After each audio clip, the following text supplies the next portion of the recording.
교장의 거꾸로 과학교실 시작합니다. 오늘의 배움 주제는 다음과 같습니다.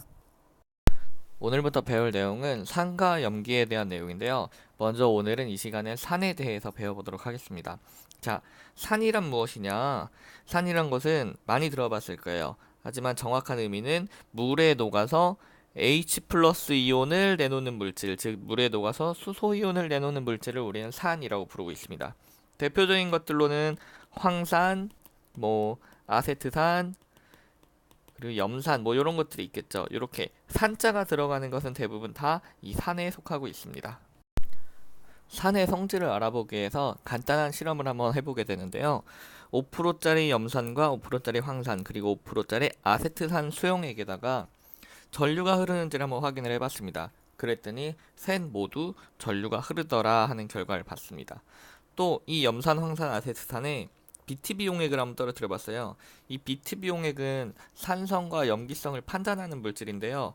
이 BTB 용액이 중성 상태일 때는요, 초록색을 나타냅니다.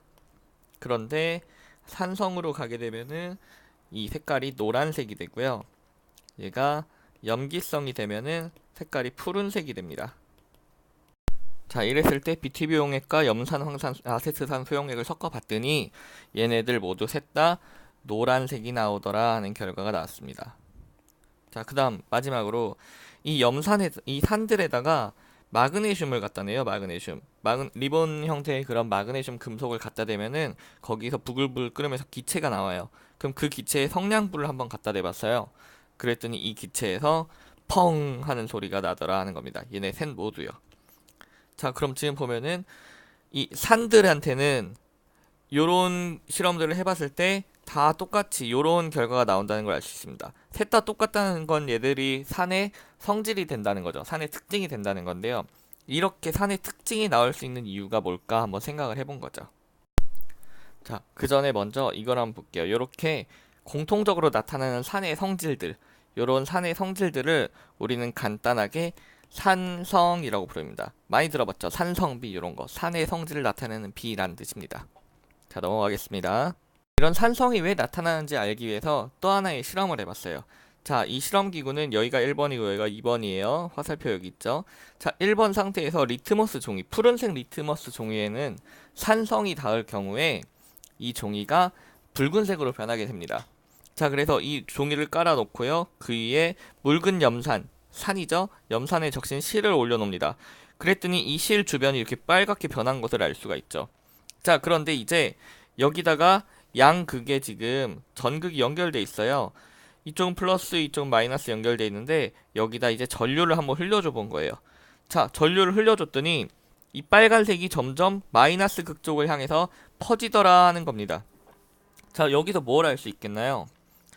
자, 산성을 나타내면은 붉은색으로 변하는데 그 범위가 마이너스 쪽으로 퍼졌다. 근데 전기를 흘려줬을 때 퍼진 거죠. 자, 마이너스를 향해서 가는 거는 무슨 전하가 마이너스를 향해 가죠? 무슨 이온이 마이너스를 향해 가죠? 네, 그렇죠. 플러스 이온이, 양이온이 마이너스를 향해 갈 겁니다. 반면에 마이너스 이온은 플러스 극을 향해 움직이겠죠.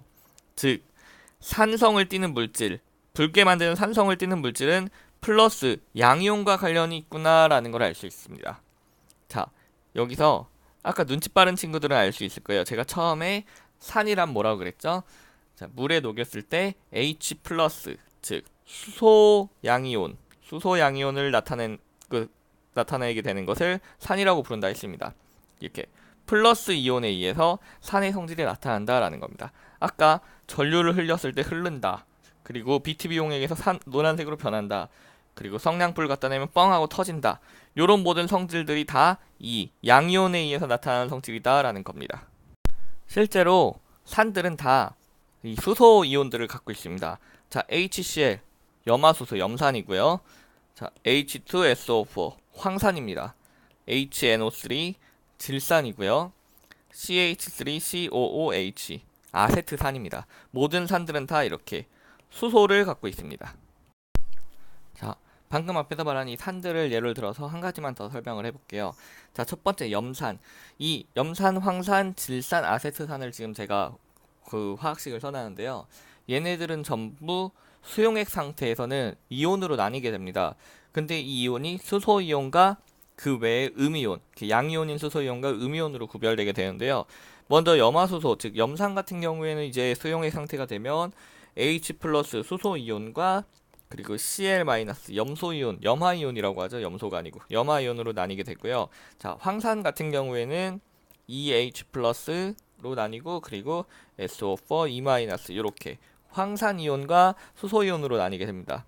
자, 그리고 질산이온 같은 경우에는요, H 플러스 수소이온과 NO3 마이너스 질산이온으로 이렇게 나뉘게 되고요. 자, 이 아세트산 같은 경우 화학식이 굉장히 복잡하죠. 아마 익숙해질 거예요. 많이 나오기 때문에. 자, 이 아세트산 같은 경우에는 수소이온과 역시나 수소이온이죠. 그리고 CH3COO 마이너스 아세트산이온으로 이렇게 나눠지게 됩니다. 자, 지금 다 보면은 공통적인 게 수소이온이죠. 수소이온. 이 수소이온 때문에 산의 성질이 나타나는구나 라고 알 수 있습니다. 자, 여기서 더 나아가서 얘네들의 지금 이온, 이런 걸 우리가 산의 이온화라고 말하는데요. 산의 이온화식을 보면은 공통적인 게 결국에 산이 이온화가 되려면 수용액이 돼야 되죠. 자, 이온화가 되면 수소이온과 H 플러스 수소이온과 그 외의 기타 음이온으로 나뉜다라는 것을 알 수가 있습니다. 자, 이온화를 할 땐 항상 요런 방식으로 이온화가 하게 됩니다. 산 같은 경우에는요. 자, 넘어갈게요. 자, 그래서 지금 제가 두 개의 산을 이온화한 그림을 지금 갖다 놨는데요. 자, 첫 번째 있는 거는 딱 봐도 아세트산이죠? 좀 전에 봤죠? 두 번째 있는 거는 아마도 염산인 것 같습니다. 그쵸? 자, 이랬을 때 아세트산을 이온화를 지금 시켰고 염산을 이온화를 시켰어요. 수용액이잖아요. 그죠? 자, 그런데 보면은 아세트산은 CH3COOH 멀쩡한 애가, 이온화되지 않은 애가 넷이나 있고요. 이온화된 애가 딱 하나 있습니다. 반면에 염산은요, 멀쩡한 애가 없죠. 다 이온화가 됐네요. 다 이온화가 되어 있습니다.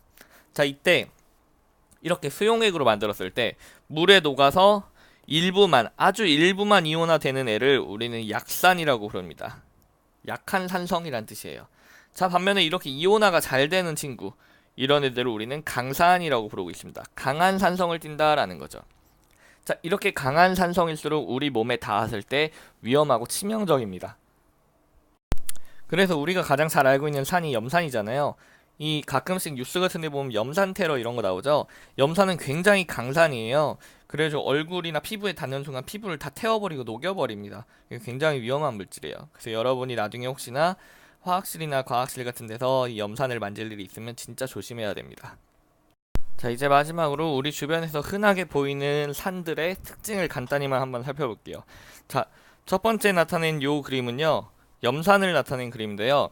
염산 같은 경우에는 이제 자극적인 냄새가 일단 나요. 그래서 냄새 맡기가 굉장히 싫은데 맡아도 좋지가 않습니다, 몸에. 자, 어쨌거나 근데 이런 염산이 든 비커에다가 암모니아수를 묻힌 이 유리막대를 이렇게 갖다 대면요, 이때 마치 흰 연기가 나는 것처럼 이렇게 보여요. 근데 이거는 실제 흰 연기는 아니고 암모니아와 염산이 만나서 만들어낸 염화 암모늄의 고체입니다. 그런 것들이 이렇게 생성되는 그런 특징을 나타내고 있고요. 자, 이 두 번째 나타내는 건 질산이에요. 자, 질산 같은 경우는 무색의 액체인데요. 이것도 마찬가지로 자극적인 냄새가 납니다. 그런데 이 질산 같은 경우에는 햇빛에 의해서 쉽게 분해가 돼요. 그래서 항상 이런 갈색 병에 담아서 보관을 해줘야 합니다. 자, 넘어갈게요. 자, 이 세 번째 그림 같은 경우에는요, 되게 뭔가 지저분하게 생겼죠? 얘 같은 경우는 지금 황산의 성질을 나타내는 그림인데요. 이 황산 또한 무색 무취의 액체인데 이 황산은 수분을 흡수하는 성질이 강합니다. 그래서 주로 이 황산이 건조제나 그런 뭐 탈수제 이런 것들로 많이 사용이 되는데요. 이 설탕에다가 황산을 넣으면요, 설탕이 있는 이 물 성분, 그 탈수를 해가지고 물 성분을 다 흡수하고 이제 설탕을 구성하고 있는 탄소 성분만 남습니다. 그래가지고 이렇게 꺼멓게 탄소만 남기 때문에 꺼멓게 변하는 거죠. 자, 그 모습을 지금 나타내주고 있습니다. 자, 이 산은 우리 주변에서도 쉽게 볼 수가 있어요. 일단 대표적으로 식초 있죠, 식초. 식초가 바로 아까 본 CH3COOH, 이것을 물에다 섞어 놓은 겁니다. 아세트산을 물에 섞은 게 바로 식초예요. 자, 식초뿐만 아니고 그리고 그 이산화탄소 있죠? 이산화탄소를 물에 녹여서 먹으면 그게 바로 탄산수죠. 자, 그리고 우리가 먹는 과일들, 이런 과일들은 신맛이 많이 나죠? 이 신맛이 나는 경우, 식초도 시죠? 이 신맛이 나는 거는 산 때문입니다. 이 과일에는 뭐 주로 구연산이라든가 뭐 타타르산, 주석산을 말하죠. 포도 같은 것에 주석산이 있고 사과에는 사과산 이런 것들이 있습니다. 대부분 이런 산들 때문에 과일이 신맛이 많이 나고 있습니다. 자, 그리고 이런 동상 같은 거 대리석으로 이루어진 동상은요. 비를 맞으면 우리가 비를 그냥 비라고 안 하죠. 산성비라고 하죠. 산을 띄고 있는 비를 맞으면은 이 대리석이 다 이제 부식되게 됩니다. 자, 이렇게 우리 주변에서는 굉장히 다양한 산을 느낄 수가 있습니다. 자, 오늘 수업은 여기까지 하겠습니다. 수고하셨습니다.